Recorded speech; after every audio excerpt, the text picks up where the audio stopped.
Miscellaneous का first question, conic section miscellaneous S51 bracket में ए लिखा हुआ है मैंने, S51 A assignment conic section miscellaneous. Parabolic reflector is 20 centimetre in diameter. ध्यान से देखो, एक पैराबोलिक रिफ्लेक्टर है, हमें नहीं पता बच्चों, पैराबोला बच्चों किसी तरह से बना सकते हो आप ऐसे भी बना सकते हो, क्लियर, आप लेफ्ट में भी बना सकते हो, राइट में बना सकते हो। तो क्योंकि हमें राइट वाला जल्दी याद होता है, इसलिए सभी बच्चे राइट वाला ही बनाते हैं। कभी जेल गए हो बच्चों हैं? तो वहां पर इस तरह के रिफ्लेक्टर लगे होते हैं बाउंड्री के ऊपर। मूवीज में तो देखा होगा, जो फ्लड लाइट्स बोलते हैं, सर्च लाइट बोलते हैं, जो लाइट घूमती है। फिर तुमने देखा होगा चोरों को वो लाइट का वो टाइम टेस्ट करते हैं, भाई इतने टाइम के अंदर ये लाइट घूम के वापस आएगी। फ्लड लाइट से देखते हैं, तो ये वही चीज है बच्चों। ओके, तो parabolic reflector is 20 centimetre in diameter. तो ये जो 20 सेंटीमीटर है ना, ये डायमीटर है बच्चों, this is 20 centimetre. First line का मीनिंग समझ में आ गया। अब आगे चलते हैं, 5 सेंटीमीटर डीप बच्चों। डीप का मतलब है ये जो लाइन है ना बच्चों, ये O से लेकर A तक, ये 5 सेंटीमीटर है, ये है कहानी। ये 5 सेंटीमीटर है, वो 20 सेंटीमीटर है। तो अपनी IQ लगाओ बच्चों, मिड पॉइंट होता है, तो ये 10 हो गया। अब P के कोऑर्डिनेट्स क्या होंगे बच्चों, जल्दी से बताओ। ये x एक्सिस है, ये y एक्सिस है, तो P के कोऑर्डिनेट्स बन जाएंगे 5, 10। P के कोऑर्डिनेट्स 5, 10। अब इसका मतलब ये हुआ, हमें इसकी इक्वेशन निकालनी है। Find the focus, sorry question है हमारा फाइंड फोकस बच्चों, हमें फोकस निकालना है।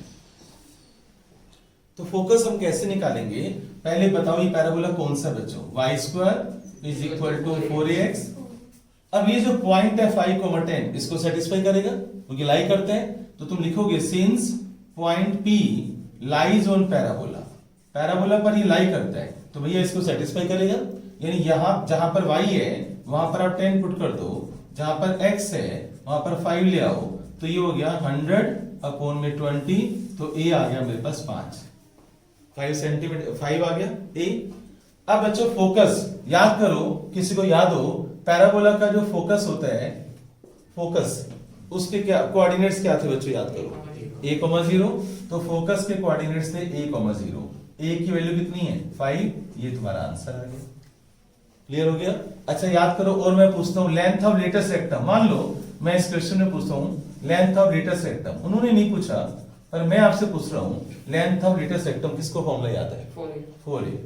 तो 4a, तो सारी बातें याद होनी चाहिए। तो लेंथ ऑफ लेटेस्ट रेक्टम क्या हो गया 20, राइट। ये लेटेस्ट रेक्टम ही तो होते हैं, तो 20 सेंटीमीटर ये गिवन है आपको।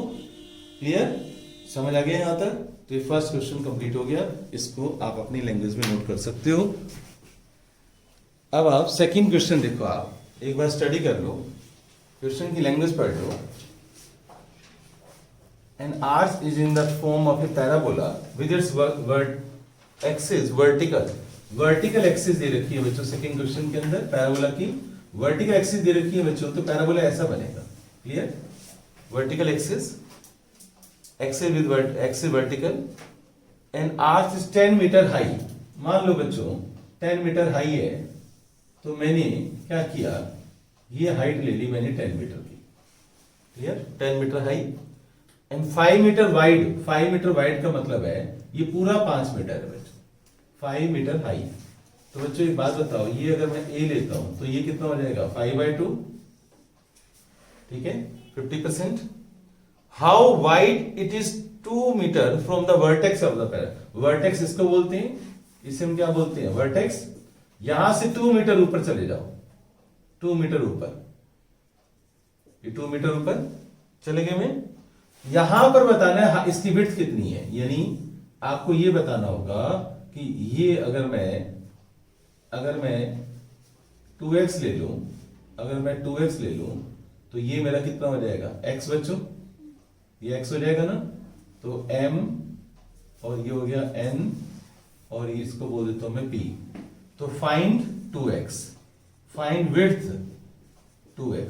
क्वेश्चन है फाइंड विड्थ 2x, ये बता दे। तो वो कह रहे हैं यहां वर्टेक्स से 2 मीटर की हाइट पर कितनी विड्थ है, यानी तुम्हें 2x बताना है। तो मैंने 2x जानबूझ के लिया, अगर मैं x लेता तो बताओ मुझे x/2 करना पड़ता, इसलिए मैंने 2x ले लिया, क्योंकि 2x का हाफ कितना हो जाएगा x हो जाएगा। अब ध्यान से पहले समझ लो, क्योंकि समझते ही खत्म हो जाते क्वेश्चन। कैसे समझते ही खत्म हो जाएगा बच्चों? देखना, अगर ये x है बच्चों तो ये भी कितना होगा, और ये 2 है बच्चों तो ये भी कितना होगा। तो n के कोऑर्डिनेट्स क्या होंगी? बोलो बोलो। x, 2 यार, पहले x होता फिर y होता है। n के कोऑर्डिनेट्स क्या होंगे? x, 2। तो n के कोऑर्डिनेट्स हैं x, 2। p के कोऑर्डिनेट्स कौन बताएगा मुझे?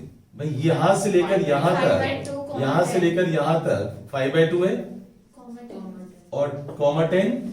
इस पैराबोला की इक्वेशन कौन बताएगा? इक्वेशन ऑफ वर्टिकल पैराबोला, किसी को याद है?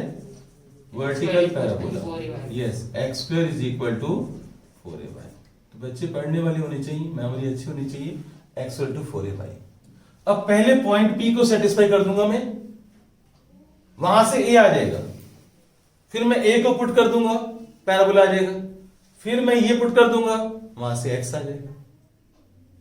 क्लियर? राइट? तो अच्छा, x मैंने यहां भी है, तो एक काम करते हैं फिर बच्चों, इसको हम 2a बोल देते हैं। ठीक है, इसको a बोल देते हैं। अरे शिट यार, अब मैं इसको b बोल देता हूं। b तो नहीं है, 2b, तो ये भी क्या हो जाएगा? b, तो ये भी क्या हो जाएगा? b।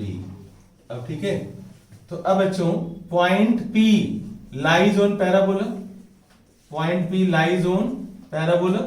तो पॉइंट P को सेटिस्फाई कर दो, जहां x है वहां पर 5/2 पुट कर दो और 4a और y की वैल्यू 10 पुट कर दो। इसको सोल्व करोगे तो 25/4 और नीचे आ जाएगा 40 बच्चों, और = a। a की वैल्यू आ गई तुम्हारे पास, a की वैल्यू आ गई सोल्व करने पर कितनी आ गई बच्चों? 5, 5, 5, 8, 5/32। a की वैल्यू आ गई 5/32। क्लियर? तो पैराबोला बच्चों पता चल गया। तो पैराबोला क्या हो गया? x² = 4ay, इसको पुट कर दो, x² = 4 × 5/32, 4 × 5/32y। क्लियर? अब ये जो पॉइंट n है ये भी लाई करते हैं, n also lie on parabola, तो ये इसको सेटिस्फाई करेगा। तो जहां पर x है वहां पर मैं b पुट कर दूंगा, और जहां पर y है बच्चों वहां पर मैं 2 पुट कर दूंगा, तो यहां से b आ जाएगा।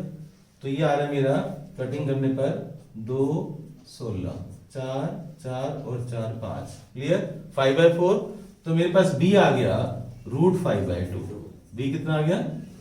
पर मुझे क्या निकालना है? 2b, find width 2b। तो बताओ आंसर क्या हुआ? आंसर हुआ 2b, यानी 2 × √5/2। तो 2 से 2 कट गया, तो आंसर क्या हुआ? √5, कि √5 जो है 2b, यानी पूरी विड्थ कितनी है? √5। क्वेश्चन ये था, वर्टेक्स से 2 मीटर हाइट पर कितनी विड्थ है? तो विड्थ कितनी आ गई? √5 मीटर, क्योंकि सारा मीटर में चल रहा है, तो √5 मीटर। स्टेप समझ आए? पता चला मैंने कैसे किया? राइट? तो ये नोट कर लो आप। थर्ड क्वेश्चन बच्चों, कोनिक सेक्शन का थर्ड क्वेश्चन।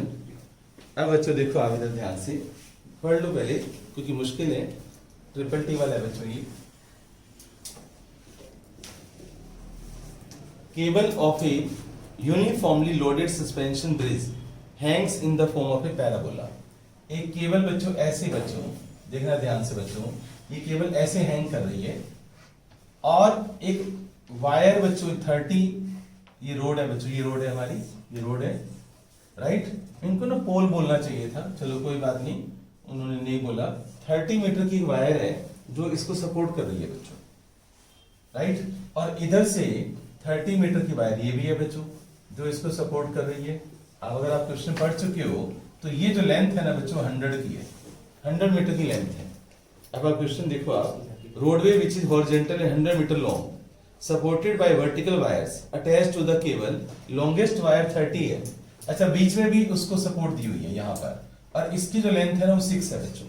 आप पढ़कर देख लो, इसकी लेंथ, शॉर्टेस्ट की जो लेंथ है वो 6 है, 6 metre. Find the length of a supporting wire attached to the roadway 18 metre from the middle. Middle का मतलब हो गया बच्चों ये, यहां से 18 मीटर 18 मीटर दूर चलो, यहां से 18 मीटर दूर चलो, यहां आ जाओ, और यहां पर ये जो लेंथ है ना बच्चों PM, ये PM बतानी है तुम्हें। तो तुम्हारा क्वेश्चन क्या है बच्चों कि फाइंड PM, ये तुम्हारा क्वेश्चन है, फाइंड PM। पहले आप क्वेश्चन समझ लो। मैंने वर्ड्स कॉलम को, उसकी लैंग्वेज को डायग्राम से ऐसे समझा दिया, हमें PM निकालना है। यहां तो कोई डाउट, यहां तक समझ आ गया सभी को? अब मैं करूंगा क्या, वो स्पेशल ट्रिक है बच्चों करने की। मैं ले लूंगा इसको x एक्सिस, ये मेरी होगी x एक्सिस, ठीक है, ये हो गया ओरिजिन, और ये हो गया y axis, y axis. Clear? अगर ये 6 है बच्चों, तो बताओ यहां से यहां तक भी कितना होगा? 6 होगा। PM की लेंथ में लेट कर लो h, लेट PM की लेंथ है h, तो ये पूरी PM की लेंथ h होगी। अगर ये h है बच्चों और ये 6 है, तो बताओ ये जो mn पोर्शन है ये कितना हो जाएगा? h minus 6। mn कितना हो जाएगा? एग्री बच्चों? h minus 6। ध्यान से देखना, अगर ये 18 है बच्चों, तो ये भी कितना होगा? 18। तो m के कोऑर्डिनेट्स क्या आगे? m के कोऑर्डिनेट्स 18, h माइनस 6। x पहले आता है, y बाद में आता है। अच्छा बच्चों, इसको मैं p ले लेता हूं, इसके कोऑर्डिनेट्स देखो, अगर ये 100 है बच्चों, यहां से लेकर यहां तक 50 होगा, और यहां से यहां तक कितना है? 30 है। यहां से यहां तक कितना होगा? 50। OT, ये OT कितना होगा? 50। और ये बच्चों 6 है, तो ये भी कितना होगा? 6। तो ये कितना रह गया बच्चों? 24। बोलो भाई, ये 6 है, ये 6 है, तो वो 6 है, ये 24 है। तो हम कोऑर्डिनेट्स यहां से देखिए, ओरिजिन है ना। कुछ बच्चे कहते हैं सर आप 18, आप 50, 50, 30 क्यों नहीं लिख रहे? नहीं लिख सकता भाई, क्योंकि मैंने ओरिजिन तो यहां लिया है। तो यहां से लेकर यहां तक का जो डिस्टेंस है कितना है? वो 50 है, कॉमा यहां से लेकर यहां तक का डिस्टेंस कितना है? 24। तो P के कोऑर्डिनेट्स आ गए 24। मेन था डायग्राम को समझना, इसके बाद वही काम करना है जो मैंने पहले वाले क्वेश्चन में किया। भाई इसकी इक्वेशन क्या होगी पैराबोला की? इक्वेशन ऑफ वर्टिकल पैराबोला, जैसे पहले किया बच्चों, एग्जैक्टली अब सेम हो गया। x² is equal to 4ay। पहले P पॉइंट पुट कर दो, राइट? तो x की वैल्यू बच्चों 50 और y की वैल्यू बच्चों 24। यहां से मेरे पास a आ जाएगा, a आ जाएगा 2500 अपॉन में 96। एग्री बच्चों? a आ गया 96। अब पुट कर दो यहां पर, तो पैराबोला की इक्वेशन आ गई x² is equal to 4 into a की वैल्यू है 2500 अपॉन में 96y। ये आ गया पैराबोला। अब ये जो पॉइंट M है, ये भी तो लाई करते हैं इस पर, तो सेटिस्फाई करेगा। तो M also lie on parabola, therefore x की वैल्यू पुट कर दो 18 और 4 इंटू 2500 अपॉन में 96 और y की वैल्यू पुट कर दो h माइनस 6। क्लियर? यहां से h आ जाएगा। तो जब तुम इसको सोल्व करोगे तो h की वैल्यू आ जाएगी सोल्व करने पर तुम्हारे पास 9.11 मीटर। इसको सोल्व कर लेना, तो ये तुम्हारा आंसर आ जाएगा। तुमसे ये पूछा गया था कि कितनी हाइट लें, ये वायर जो है 18 मीटर पर कितनी हाइट की वायर लें, एक और सपोर्ट देनी है इसको, तो उसकी हाइट कितनी होनी चाहिए? उसकी हाइट होनी चाहिए 9.11। जब आप इसको सोल्व करोगे तो ये आंसर है। कोई डाउट?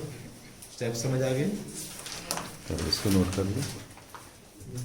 फोर्थ क्वेश्चन में देखो आप क्या लिखा हुआ है, N arch is in the form of semi ellipse. Semi ellipse बच्चों देखो आप, फोर्थ क्वेश्चन, ये सेमी इलिप्स बन गया। याद करो इलिप्स की इक्वेशन क्या होती है? x² by a² plus y² by b² is equal to 1। ये इलिप्स की इक्वेशन होती है। सेमी इलिप्स है, इट इज 8 मीटर वाइड। बच्चों ये 8 मीटर वाइड है, तो 4 मीटर इधर हो गया, 4 मीटर इधर हो गया, राइट? 8 मीटर वाइड है बच्चों, ये टोटल 8 मीटर वाइड है। अब बच्चों आगे क्या लिखा हुआ है देखो, एंड हाइट जो है इसकी 2 मीटर हाइट है बच्चों। तो जो OA है ना OP है ना जो बच्चों OP, ये 2 मीटर हाइट है, 2 मीटर हाइट होगी इसकी। क्लियर? और आगे देखो क्या लिखा हुआ है, ये find the height of the arch at a point 1.5 metre from one end इधर से बच्चों 1.5 मीटर चलो इस तरफ, इधर यहां आगे, यहां से इसकी हाइट बताओ, यानी तुम्हें बताना है एम एन, क्या बताना है M N, find M N, ये क्वेश्चन। पहले बताओ क्वेश्चन समझ आया? 1 एंड से 1.5 मीटर चलो और हाइट बताओ इसकी कितनी है, ये क्वेश्चन है। अब एक बात बताओ, ए पॉइंट के कोऑर्डिनेट्स, एम के कोऑर्डिनेट्स कौन बताएगा? मान लो मैं इसको एक्स ले लेता हूँ, एक्स नहीं, मान लो मैं इसको बी ले लेता हूँ, तो बताओ इस, ओहो बी तो ऑलरेडी है यार, एच ले लो, फिर एच ले लेता हूँ, ठीक है। तो बताओ ये कितना हो गया 2.5, एम के कोऑर्डिनेट्स कौन बताएगा बच्चों? 2.5 यानी 5/2 एच, एग्री?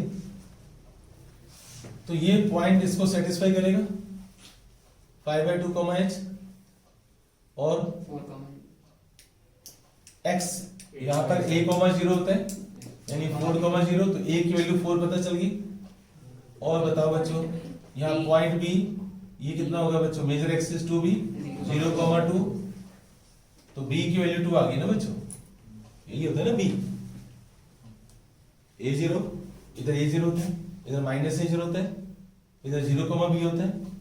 भाई y एक्सिस के ऊपर बच्चों x0 होगा ना, x0 पुट करोगे तो y² by b = 1, y² = b², y = +-b ऊपर -b नीचे, पूरा जब इलिप्स बनता है तो, राइट? तो बताओ इस इलिप्स की इक्वेशन क्या होगी? x² by a² 16, a की वैल्यू 4 पुट कर दो, y² by b की वैल्यू यहां से 2 पुट कर दो, clear? m lies on ellipse, m लाई करता है बच्चों, इसको सेटिस्फाई करेगा, तो x की वैल्यू 5/2 पुट कर दो, और y की वैल्यू बच्चों h पुट कर दो, यहां से h आ जाएगा, तुम्हारे पास हाइट आ जाएगी, और जो हाइट आएगी यहां से जब आप इसको सोल्व कर लोगे तो 1.56 मीटर हाइट आ जाएगी, ये तुम्हारा आंसर है। क्वेश्चन समझ आया? क्वेश्चन समझ आया क्या था? नोट कर लो आप इसको, या एक काम करते हैं, मैं एक और समझा देता हूँ, बाद में नोट कर लेना इकट्ठा। फिफ्थ क्वेश्चन पढ़ो, फिर एक ही बार मैं करूंगा ना। फिफ्थ क्वेश्चन पढ़ो बच्चों, एक रॉड है बच्चों, उसकी लेंथ है 12 centimetre, moves with its ends always touching the coordinate axis. एक रॉड है जो कोऑर्डिनेट एक्सिस को टच कर रही है, ये एक्स एक्सिस है, ये वाई एक्सिस है, और ये रॉड है बच्चों, और 12 सेंटीमीटर की रॉड है, और ये इसको टच कर रही है, एग्री बच्चों? आगे देखो क्या लिखा हुआ है, determine the equation of locus of a point P on the road which is 3 centimeter from the end in contact with the x axis, in contact with the x axis, यहां से 3 centimetre ऊपर ले लो, मान लो यहां ले लिया, तो ये कितना हो जाएगा? No, right? Find the locus, find the equation of locus, find equation of locus of point P. Find the equation of locus of point P, which is 3 centimetre. तो इस क्वेश्चन को हम कैसे सोल्व करेंगे बताओ?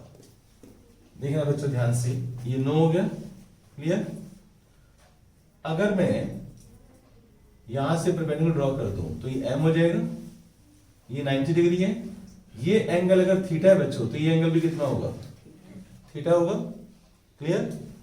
इसका नाम मैं कर देता हूं P, ये P हो गया, ये M हो गया, ये N कर देता हूं। इन ट्राइंगल PMA, बताओ कुछ दिखाई दे रहा है? PMA, PMA है, ये 12 है मेरे पास पूरा, ये 9 हो गया, ये 3 हो गया। अच्छा, P के कोऑर्डिनेट्स में ले लेता हूं x, y, क्लियर? तो ये बताओ ये कितना डिस्टेंस होगा? x, और ये कितना डिस्टेंस होगा? y। अच्छा, ये x है तो ये भी x होगा, ठीक है? तो एक काम करते हैं, y/3 क्या हो जाएगा? y/3 perpendicular upon hypotenuse, y/3 is equal to sine theta, perpendicular upon hypotenuse sine theta. अच्छा, दूसरी ट्राइंगल ले लो आप, BNP, in triangle BNP, base upon hypotenuse, x/9 base upon hypotenuse is equal to cos theta, x/9 is equal to cos theta, right? ये special question है, triple T वाला, ध्यान से सुनो। We know that cos² theta plus sin² theta is equal to 1, cos theta की value put कर दो x square by 81 और sin थीटा की वैल्यू पुट कर दो y square by 9 is equal to 1, right, which is the equation of the ellipse. ये answer आ गया। इसको यहाँ छोड़ दो या एलसीएम ले लो, एलसीएम लेना तो एलसीएम ले, तो यहाँ छोड़ दो। अब इनका मेथड एक बार देखो आप, क्या इन्होंने ऐसे किया है? इनका मेथड कुछ और है बच्चों, लेकिन आप आंसर चेक कर सकते हो, मेरे वाला है। आप इनका भी सॉल्यूशन पढ़ लो, मेरा भी पढ़ लो, देख लो कौन सा आसान है, खुद पता चल जाएगा। लोकस क्या होता है बच्चों, सुनो अब। लोकस की डेफिनेशन क्या है कि अगर एक पार्टिकल यहां पर है और उसके गले में मैंने रस्सी बांध दी है, and this rope must be tight, rope must be tight, then this particle has to move. अब ये मूव करेगा तो it is the path, it is the path, equation of path, it is the path on which particle moves, on which particle move, particle moves under certain condition, under certain condition. यानी condition क्या है इस question में? सब जगह circle नहीं बनेगा, under this condition, यानी इस कंडीशन में ये पार्टिकल मूव कर रहा है, तो यहां सर्कल बन रहा है, तो सर्कल की इक्वेशन लोकस होगी। लेकिन अगर मैं ये कहूं कि एक बच्चों पार्टिकल P है और वो A और B से इक्वल डिस्टेंस पे रहता है, यानी इस P को ऐसे घूमना है कि वो डिस्टेंस इसका PA is equal to PB, तो ये ना एक स्ट्रेट लाइन के ऊपर घूमेगा P पॉइंट। तो अब P पॉइंट की जो इक्वेशन होगी ना स्ट्रेट लाइन की, वो उसका लोकस होगी। और कंडीशन क्या है कि this particle has to move under the condition that is distance from A point and B point must be same in equidistant, right. तो एक कंडीशन में जब तुम मूव करोगे ना, वो तुम्हारा लोकस होगा। तो ये है डेफिनेशन लोकस की। अब समझ आ गया?